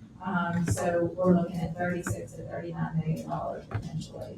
Obviously, those same costs, will be attributed to the West Shore Lake Pontchartrain because part of the operation and maintenance are levee lifts. So those are in perpetuity, so that is something we also coordinate through the parish, CPRA, the Corps. Again, a wonderful partnership. Other projects of interest led by PLD through the Corps, CPRA. This is just a listing of projects. We have many, like I said, it's a 6 parish jurisdiction, levee district jurisdiction. We've got quite a bit going on. A lot of things have been completed. The lower ridge levee extension in the Ascension Parish, that construction was completed in January of 2026. Again, these are many other. I'm not going to go through them because there's just too many, quite frankly. Of interest, in my opinion, are, three big projects that PLD's been working on. And that is the LA 22 Gapping project. In coordination with the Louisiana Department of Transportation and Development and Office of Community Development, we were able to secure $42 million of the Louisiana Watershed Initiative funding. And we have secured at least another almost $4 million through capital outlay for some DOT roadway improvements. The two little red hashes are the actual bridge components, and the little boxes underneath are actual, what's the word I'm looking for, excavation components of it. So the first phase is construction of those two bridges through the LA 22, and the second phase would be selective, very minimal excavation to create storage and promote exchange and flow to the Macro Swamp. 98% of those final plans were submitted to DOT and to Office of Community Development in March, early March, and we're waiting on a permit approval from DENR. Once DENR approves, then USACE is ready to issue us our mitigation letter. So I'm very, very hopeful that we can begin construction and we do a huge groundbreaking. This is a huge event for the LWI program, for OCD, for the state, for everyone. And I really hope that by the end of the summer, we can at least do some kind of a groundbreaking, and we will. And I will really like all of you there because this is a huge, momentous occasion, truly. The next is the Ascension Parish Storm Surge Project, where Pontchartrain Levee District has been working with the East Ascension Consolidated Gravity Drainage District, as well as the Ascension Parish government on this project specifically. It also, it is, again, another phase one, phase two, projected to be right around $25 million currently. And as we all know, that those costs increase as every year passes. The next one that's really exciting is the Bayou Manchac Regional Flood Risk Reduction Project. Those are impacts to East Baton Rouge, Iberville, and Ascension parishes after the 2016 flood. PLD began working on this effort in October of 2021 at the request of parish residents. We have been working with them, continue to work with them, and as such, we developed this flood risk reduction plan, which investigated multiple projects within the Manchac Basin, all while, seeking funding, implementation, and consideration. Of that risk reduction, we created multiple projects. The Upper Bayou Manchac Channelization, which is a PLD project, which is right around $3 million. The Upper Bayou Manchac Crossing Replacements, which is another PLD project, which is a replacement of 22 culvert crossings along Bayou Manchac from Highway 30 to Alligator Bayou. Perkins Road Bridge Rage, which is going to be a huge component and a huge win for this area. We are working very closely with the Department of Transportation and Development for construction or a raise. Construction of this project is anticipated to begin late 2027. We're actually working with DOT because it's such a huge thoroughfare that's used. Many of you might know it as Old Perkins Road, as the cut through between Highland Road and Airline Highway. So one of the design components was an alternative to try and build a temporary bridge while this was constructed, because we anticipate at least, I think it was 15 to 18 months for construction of the bridge itself. The next project that came out of this was the Ward Overflow Channel, which is a BREC project, the East Baton Rouge Parish BREC project. And then last but not least, another larger component was the Lower Bayou Manchac Channel improvements, which is about $27 million. That has been taken over by East Baton Rouge Parish through the Amy River Basin Commission. And that is my contact information. I did want to really quickly, I guess I'd be remiss if I didn't mention to all of you. Again, I started my presentation telling you just how important that mainline Mississippi River is. Michael Hare and I were asked to be a part of, by the recently retired Major General Kimberly Peebles, to be a part of the executive committee team, which consists of members in Louisiana, Mississippi, Tennessee, Arkansas, and Missouri, to commemorate the centennial of the 1927 flood and the 1927 flood act. So I would imagine that in the very next couple of months, you'll be hearing a lot about that from Michael and probably from Jason Brewster, the executive director of the Mississippi River Commission, just how important and vital that Mississippi River and tributaries project is to, I mean, not only to all of us and what we do, but to the people that you all represent, the people that we all protect, and to the future generations to come. So I'm really excited. I should have put a slide in there about that. But it's a huge focus for the Mississippi River Commission, and you'll be hearing a lot about that. So I just didn't want to leave without letting you know about that. So if you have any questions for me. Mr. Bourgeois. Hello, Martha. So, thank you first and foremost for your long-term work with Upstream Levy District. I deal with one half of one parish, so I can't imagine dealing with 6 parishes. I'm sure they're not all as easy as St. Charles. So They are very easy. But yeah, you got some good people there, and they'll do a lot of great work. I also want to thank you for your prior service to this, and also point out that in your spare time, you're also the Secretary Treasurer Association of Levy Boards of Louisiana, and I wasn't going to let it get by without mentioning that you were tapped by Mississippi River Commission to do this thing with Director Hare and our friend Neil McMillan. That's right. Is on the board. That's a very big thing, and I'm just very pleased that you guys are representing Louisiana in that larger effort.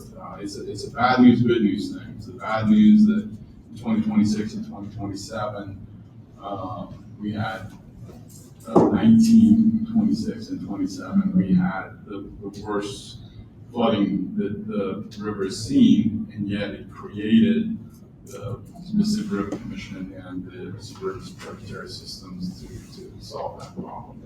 And they've largely been successful since then. So it's a big thing, and I'm glad you guys are there. So I just want to say thank you for being on a committee. It's a high honor, and to represent that whole out.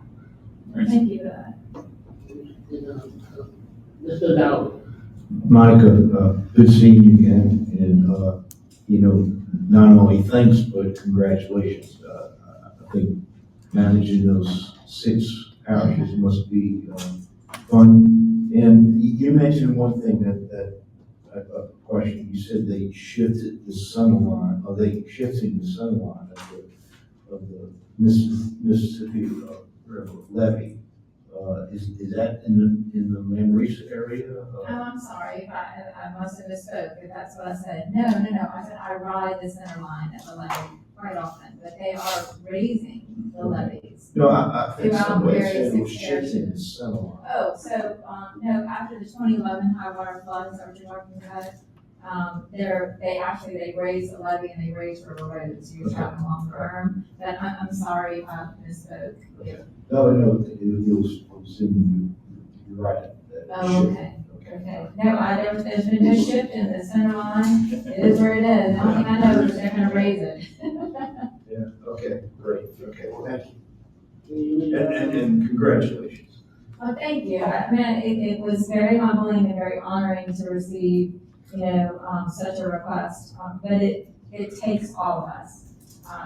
It really does. We can't do it alone, and I lean on all of you very, very much for events and for projects and for this included. So it is an honor, but again, it takes us all. I think they were reaching out to me as my ALBL contact to represent all 26 levy districts. It was easy to get to one person. So, but thank you very much.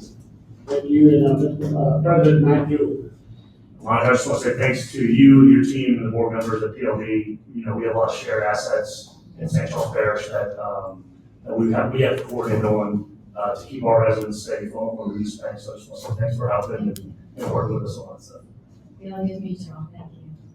And from the chat, thank you, Monica. I've worked with you for quite a few years. You've done a great job. Keep it going, and we're here whenever you need it. Thank you very much. Thank you. And, before we call the next person, I try to be accurate when I say, when I give figures. On Marlboro diversion, it is 2,000 CFS, but I said 750, I was high, it's 723. So I just want to correct that, just make sure that, and it is only 5% of the waters that enter into the Pontchartrain Basin. I know I've been asked that question a lot, so I want the public to realize that we're not flooding Pontchartrain Basin with a lot of Mississippi River water. So with that, the next one is the update on the Louisiana Trustee Implementation Group, the TIG nutrient reduction project, John Musso, USDA NRCS. Good morning, Mr. Musso. and thank y'all again for the opportunity. Previous guests mentioned, appreciate the time here to kind of give y'all an update of what's going on across your state, with our USDA-led nutrient projects that's funded through TWH and the NERDA side of things. Again, my name is John Morgan. I'm living in Madison, Mississippi. Our team, our Gulf Coast ecosystem team represents the agency on the Restore Council and across we're a trustee, we represent USDA as a trustee across the NERDA TIG. So happy to be here. So our 4 projects that are funded through the Louisiana TIG, 2 of them are dairy projects up in St. Helena, Tangipahoa, and in Washington Parish. I have to mention those are our 2 dairy projects focusing on dairy operations. I'll get into there. Our 3rd project is, we call it Bayou Folks. It's associated with conservation practices that reduce nutrient input into to those watersheds focused on grazing and agriculture BMPs.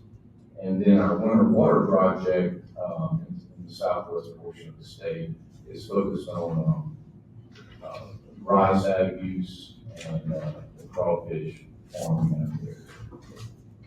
These projects were funded in the Louisiana TIG RPEA number 4. Originally, the 2 dairy projects were funded at $1.5 million each. We've since got another $1 million for each of those projects through the TIG, through a change memo and associated resolution. We have $3 million for Bayou Folks and $3.5 million for the winter water project. And actually, I think we added another $750,000 to that in 2014. So it's really funded at $4.2 million. So these programs are like all NRCS associated farm bill programs. These are voluntary. We're targeting producers, ag producers within these individual watersheds. We implement at a Hub 12 watershed level, which is a small, relatively small watershed. Again, we're emphasizing the installation and execution of NRCS conservation practices that are designed to reduce nutrients and sediment levels from on-farm to off-farm in the watershed.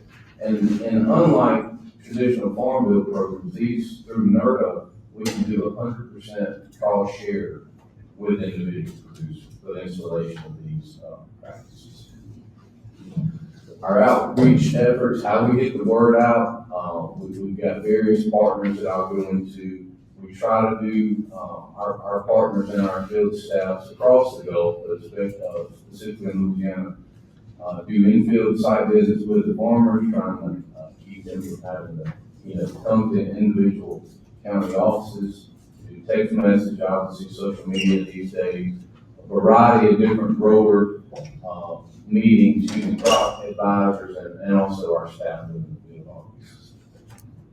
So within our dairy projects, specifically the St. Helena, Tangipahoa, and Washington Parish, we have those as 2 separate projects, but we kind of consider them one since they're so close and we're doing relatively the same thing.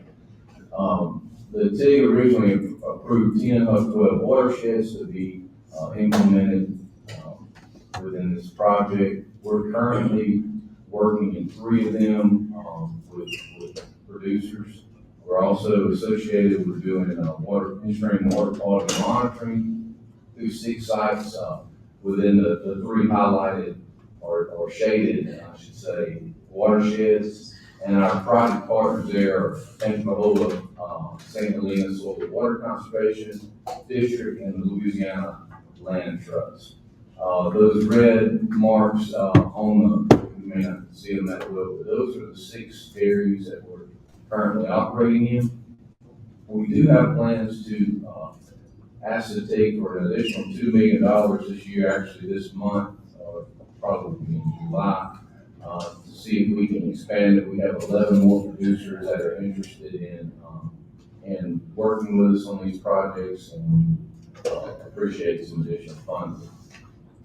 We're doing a lot of cover crop work in there, but specifically we're focusing on using waste and reducing on impacts of waste. So we collaborate with the producers to design and implement conservation practices, BMPs, and focus on the nutrient management planning and installing technologies to capture every Again, our objective here is to reduce all farm impacts from these operations. As I mentioned, we'll be seeking an additional $2 million from the TIG to expand the projects pretty soon. We'll have to, as we move into additional watersheds, we'll continue to expand the in-stream water quality monitoring. And I just thought this slide may be interesting to you all. This is from 1997 to 2022 from USDA's Natural Agriculture Statistics. The amount of berries in the counties have dropped. 92% these are active dairy operations. From, I think, 1997, there was 484 dairies, and now there's less than 40. I think there's actually 44 in those entire 3 counties. So our agency certainly is focused on providing some relief and seeing how we can impact the healthcare operations for the remaining areas within those areas. So next, we'll talk about our Bayou Falls project. This was also approved in, as I mentioned, in RP4, 5 approved by 12 watersheds. We've got active contracts totaling about 1,366 acres. Doing a lot of livestock exclusion fencing, tree shrub establishment, shelters for shade, for livestock, and nutrient management. And we also have a couple of filtering wetlands that are in planning, and I'll talk about one in the next statement version. Project partners include Terrebonne Soil and Water Conservation District and Ducks Unlimited. There, we're also doing in-stream water quality monitoring associated with that project. So the filtering wetland on Nichols, we partnered through DU, Ducks Unlimited with Nichols there to do kind of a 2-phase approach for completing a filtering wetland and associated swamp wetland in phase 2 with their biological lab there. We were in phase 1 is complete, and we've got phase 2 that's starting this year, working with Dr. Quentin Fontenot there. You're all familiar with his work. And phase 2 will be about 135 acres. Phase 1 of that was about 28 acres. And Nichols they're handling the monitoring there for us, and they're doing water quality and also a host of different hydrological and biological data monitoring. Our winter water holding project focused in some of the southwest parishes. Again, there's 7 priority watersheds that were associated with this project that we're currently working in. We've got 8 producers, totaling almost 14,000 acres there. This has been a very successful project, kind of word of mouth spread pretty quickly. Ducks Unlimited has been our project partner there, helping to spread the word, sign up producers in the field. Our focus there is on water conservation, drainage water management, nutrient management, and of course, migrating bird habitat. We are incentivizing the producers there to leave water in their fields, in their flooded fields, until the end of February, to help migrating waterfowl and other birds. Focusing on cover crop, structure, enhancement for water control, and wetland and wildlife habitat management, nutrient management, irrigation, water management.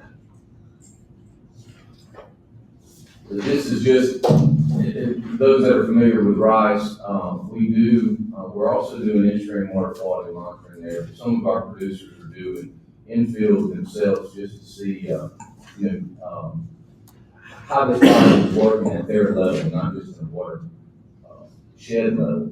So this is the charts on the bottom are November through January, where drains have been closed off in their rice fields, and they're taking samples coming in from the rice field, which is the Gatorade bottle on the right, and samples leaving, and showing the reduction in suspended solids, turbidity, and phosphates there. And we're seeing that across our water quality monitoring stations. So the Louisiana TIG just kicked off the next restoration plan, or about to kick off the next restoration plan. And we do have a project hopefully to expand this to an additional 8 watersheds, Vermilion, Acadia, and Jefferson Davis Parish, focusing still on the rice community, using Dutch Unlimited as our sponsor. Our ask for that is going to be approximately $5 million. We're seeing a lot of producers that are just over, an unapproved watershed that are still interested in this program. Again, word of mouth is really carrying this program through. So we're looking forward to kicking that restoration plan off and continuing this work in the future. And with that, again, appreciate the opportunity. We're getting a lot of support with the TIG from CPRAs and other state agencies, so we're really thankful for that. Any questions, members? Mr. Bourgeois. Yeah, thanks for your presentation, John. The thing that strikes me about this is the USDA's impacts on so many things other than just ag, right? It's all product related. So I do want to get with you after the meeting if you're going to be around. Because in the Bayou Falls watershed, that's all within my district. And we've seen some benefits from it. I think there's more things that can be done with regards to things like mitigation projects where we would do some connectivity to some marshes that have been denied interchange, which again would do one thing for me. It basically would give me more detention in that watershed. It would do one thing for you. It would take up more nutrients in that watershed. But we've also got to work with the Corps and STEM that will improve the quality of that freshwater marsh, which is a commodity that is in high demand. It's very, very expensive in our mitigation world. So I think that there may be an access to that I want to start. We have to stay around and discuss. Any other members? And from the chair, I would like to thank you. Great presentation, and I think it's a great update, and it's definitely a worthwhile project to keep it going. Thank you very much, and thank all your staff. Appreciate it. Okay, we have one cord from Mr. Dunn. Any other comments, members? Yes, sir. Yes, sir, I do. Just want to let everyone know that Tropical Cyclone 1 is impacting St. Mary Parish right now. And we are closing structures. We're closing structures and installing removable structures at Sherrington Canal for Metal Shark and surroundings. And so we are in the process of doing some storm preparation. We expect, some high waters coming from this tropical cyclone 1, as they call it. At 10 o'clock is the name of tropical storm. Has it? Okay. Okay. And I believe California, if I'm not mistaken, all floodgates have over. That's correct. Mr. Chairman. Everything's closed now, and it's kind of a questionable call on some of it, but, I figured we would, play it safe. Bill, is the shade closed? No, sir, not right now. Still open? Any other comments, questions? Here we have one call, Mr. Doug Daigle, hypoxia working group. Mr. Daigle. Thank you. Well, given the situation, I'll be very brief so everybody can get on the road. I just wanted to announce that the forecast of this year's hypoxic zone has been released by NOAA. It's posted online. They forecast an above average one, about 7,000 square miles. They do the forecast every year in June, and the cruise eventually goes out in late July. So anyway, that's something that happens. They also released a progress report, which is also online, and I can provide everybody with the links to those. We'll also post those on our Facebook page for the Louisiana Hypoxia Working Group. But those things are related, and we're going to be around to monitor those and keep you updated. So that's the main points I wanted to hit today. And next meeting, I'll try to go into more details and get closer to the crews. Okay, thank you very much. Motion to adjourn. Jerome, second, Bourgeois, all in favor? Aye. And this is the meeting complete. Thank everyone for coming. And